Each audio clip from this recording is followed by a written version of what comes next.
Hey guys, I'm cooking chicken soup na hahaluan ko siya ng sotanghon kasi favorite yun ng anak ko.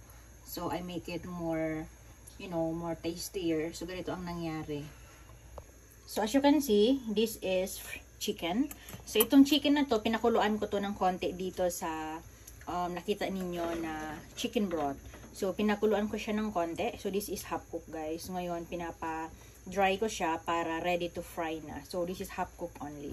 So, yung juicy niya ay kumata siya dito sa chicken broth soup. So, ayan, once na kumulo yan, ilalagay natin dito yung sotanghon na binababad ko. So, ito guys, yung sotanghon. Ito ang ilalagay natin dito. Tapos, itimpla natin ng black pepper salt. So, pwede mo ring haluan ng konting chicken if you want. Yung parang himay-himayin mo lang. But, gusto ng anak ko ay fried chicken. So, ito ay i-fry ko. And then, ito yung sabaw niya with sotanghon. So, kung mayroon kang carrots, pwede mo siyang haluan. Kung wala, okay lang din. So, mas malasa to guys kasi galing siya dito sa chicken na to. So, ganun lang kadali. And the other side, nagluluto ako guys ng chicken spicy adobo. So, ito ay manok.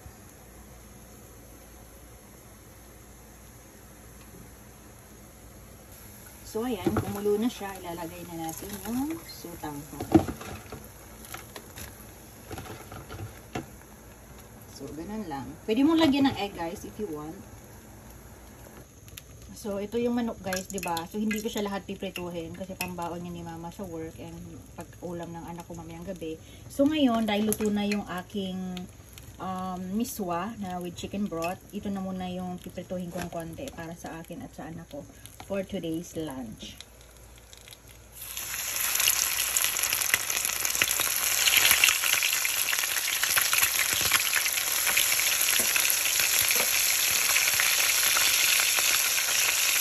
Tatakpan natin siya and I'll be back later.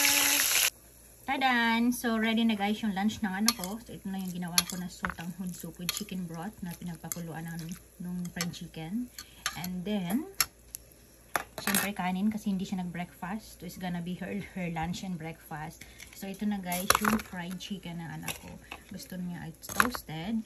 So, ayan na. So, ito yung lunch ko guys. Nilagang saging na saba na manibal. Ayan, tapos yung fried chicken, toasted. Tapos meron tayong sweet and sour na ketchup.